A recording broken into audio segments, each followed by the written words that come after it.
All right, everybody. So let's just go over some markets, get ready for tomorrow, etc., etc.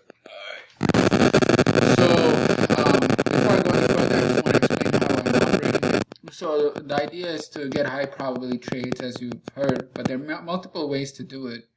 One is a lot of folks they backtest patterns and this and that, but I think that there's an issue with doing that because patterns are created randomly, meaning the buying and selling creates patterns randomly, and then they have to be combined with a lot of other stuff. So folks, typically when they backtest, they include context, momentum, some other stuff like volume and thrust. So, and the close. So they'll, consider multiple things, not just pattern alone. The other thing to note is basically higher probabilities means more traders on your side. Or at least more selling pressure, because more traders mean, when I say that, I mean more selling pressures on your side or more buying pressures on your side. So what that means is, how do you get more buying and selling pressure on your side? It's really straightforward. It means multiple time frames on your side. Simple as that. All right. If you have multiple time frames on your side, it means traders who operate on those different time frames have a bias and they're pushing the market to a certain direction. And that put probability on your side. It's really, that's one quick way of putting probabilities on your side. And just think about it, and you'll see that it really makes sense. All right. So where was I? So the way I'm operating here is you have instead of high time frame, you can also, if you're using non-time frame based charts like range, Renko, point, and figure, just the higher brick size. So the idea is the higher brick size is going up or down. That gives you direction.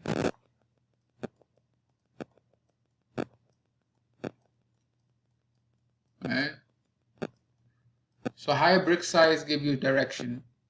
That was called, let's just say higher time frame or higher brick size, same thing. Medium time frame or medium brick size gives you a signal in that direction.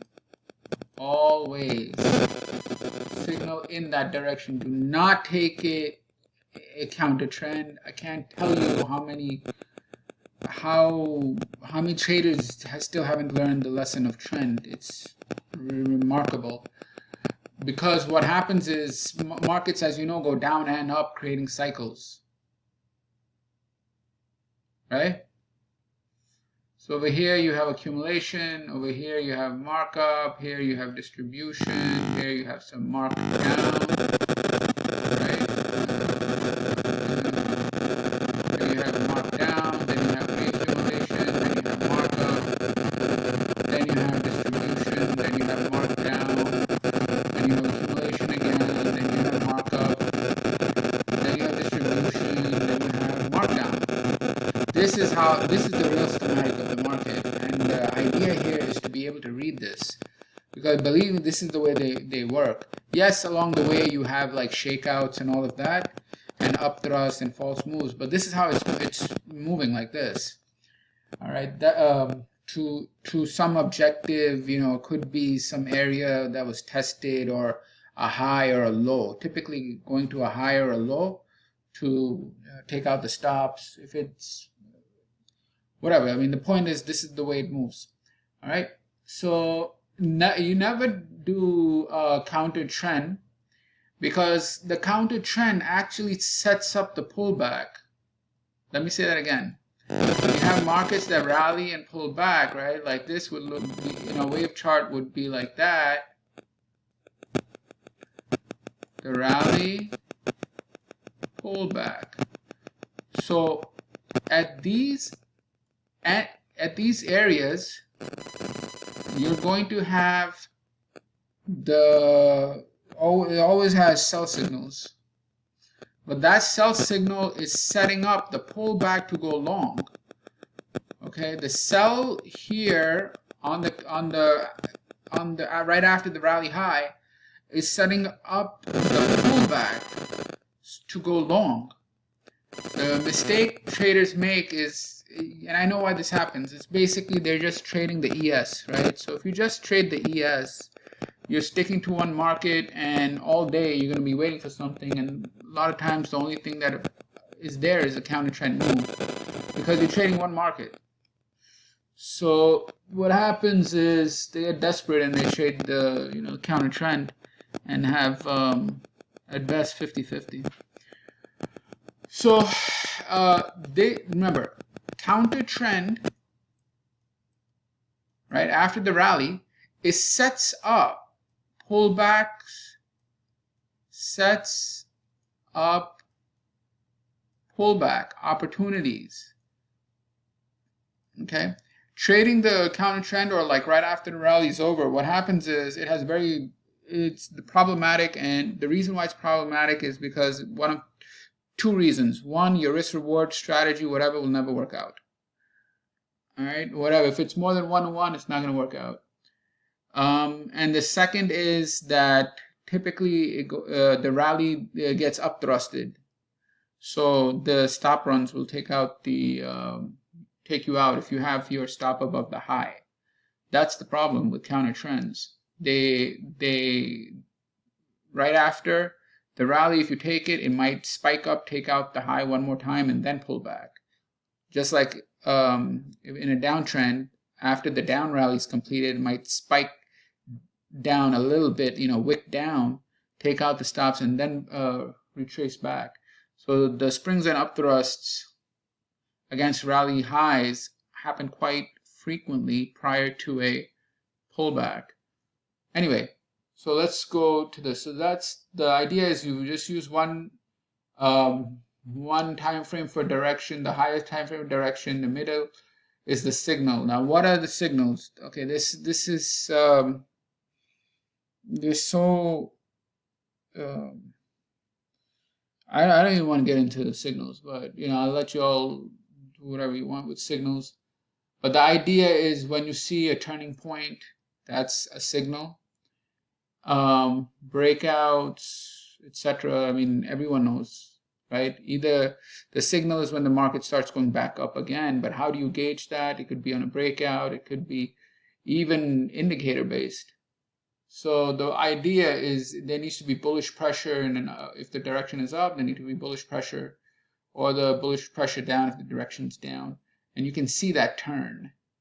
And then finally, the lowest time frame is the entry time frame. So let's say you have direction is going up, right? But there's up down. So you had the last one here, basis goes up. So these two would be like that. These two up, and then you have some pullback, and then you have that reversal right there. So that is your signal, right? Okay, so there's a signal, and then the third time frame or brick size is that typically once that signal happens, even it pulls back some and gives another buy signal on the third. Now this looks a little complicated to coordinate 3 time frames, but I mean it works. It's not really that complicated. But that's the idea. You coordinate the 3 time frames. That's how I'm operating here. And just remember, all signal-based systems, as soon as you counter trade, they don't work at all, no matter what you do, or at least on average they do work. Okay, so we'll take a look at, given that context, we'll take a look at what's going on in the high time frame here. Buys, buys, buys. Here you have sells. What does that mean? Look for sells. That's it. Buys, buys, buy. Over here, sell. Look for sells. So I look for sells. So it basically around the market opened around 8:30 over here. It gave this very clear sell signal. So this says look for sells, and then this says sell. So but with the breakdown here. So that's the signal to break down, get in on the pullback. So it pulled back, right, and then it went down. So the idea is, you know, if you could get out here, great, but it didn't give a big move. It just went down, pulled back, and gave like little shitty move that just took out the low. And then when it tested this area, you know, the buyers went crazy again and went out. So that's basically the trade on the ES. You had the sells, the direction is down, test in this area, which I know is going to be pressure. What happens? The break right here, where you have base breakout right there with a base and a breakout, test and continue lower, but for some reason it went crazy because of short covering of the day, and it reversed and now it's on a buy signal. But does that mean you take buys? Quick answer is no, because high time frame is not on the buys yet. If it goes on buys, then you know it's buys. All right, let's move on to gold. So gold is on sells, right, with this big sell bar, and it basically the problem here was that this gave a counter trend move back up. So I mean, I don't want to trade the counter trend, and here you could not get it. Here you basically got it, and it was a very shitty move, like just from this low, right, this low to the retest of the high. So it's I didn't really, I didn't care to get in, because I'm not gonna get in all the way up here. That's not my style. You know, I'll get in like here, but it's already at the top and it pulled back and it gave a retest, so I'm not interested, and it's a counter trend, so we'll stay away. Besides that, I didn't really see any opportunities. Is there anything setting up for tomorrow? Yeah, I don't know, but crude seems to be very interesting.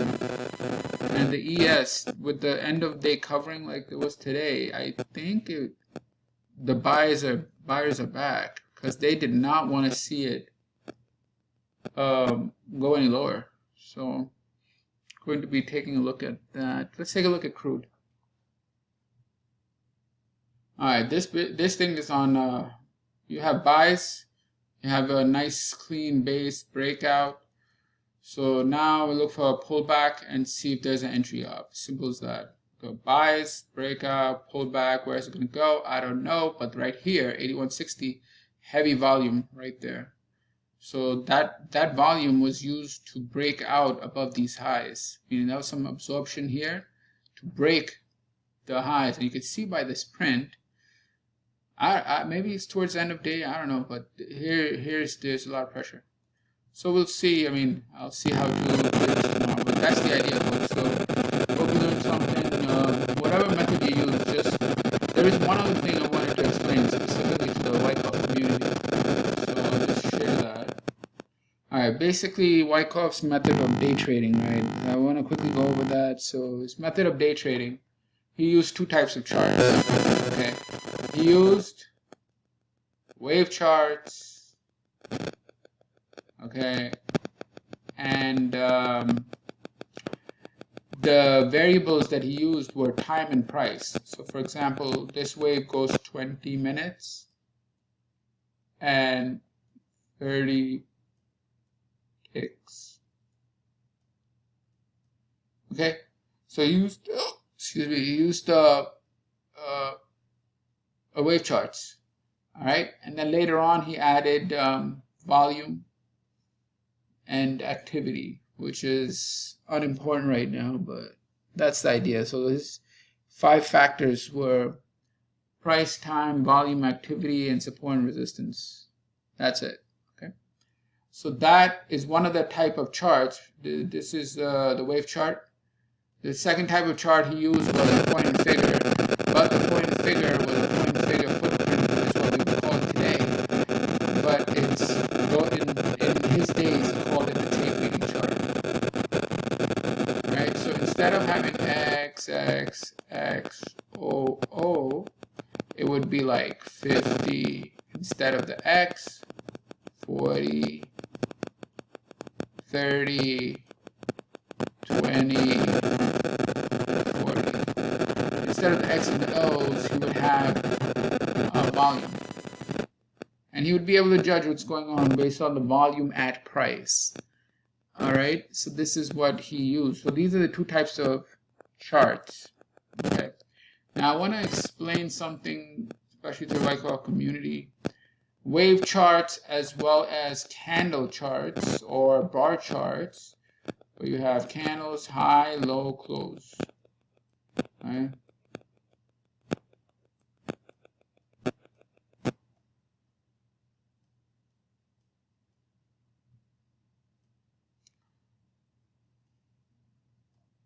All right, so these wave charts and the candle charts, the way I view them is they show what? What is happening? They show what? What, meaning the low is broken. That's what happened. The high is broken. That's what happened. The high is being tested. That's what happened. The thrust is shortening. That's what is happening. Both of them show what. But in order to see two other things, why and how. How did supply overtake demand, and how did demand overtake supply? How did that occur? The price with the volume activity at those turning points, meaning 1, 2, 3. This area here, right? It might only have 1 or 2 candles, maybe 3 candles, but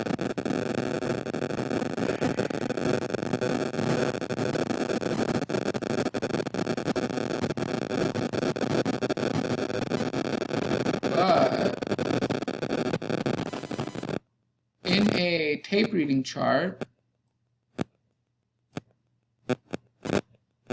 it will show you how the turning point changed and why it changed. So how did supply overtake demand, or how did demand overtake supply at these areas? Why it happened and how it happened is you need this chart. So I know folks, they will trade the wave chart, but from what I'm reading, from what I'm understanding when I look at the market, the wave chart and the candle chart shows you what, but it's this type of chart with the footprint or the tape reading chart, whatever you want to call it, that shows you two other key things: the why and the how. So again, candle and wave charts show you what, but the why, if you want to understand why and how, you need this type of chart. This is the difference between candle charts and footprint charts. All right, take care. Bye.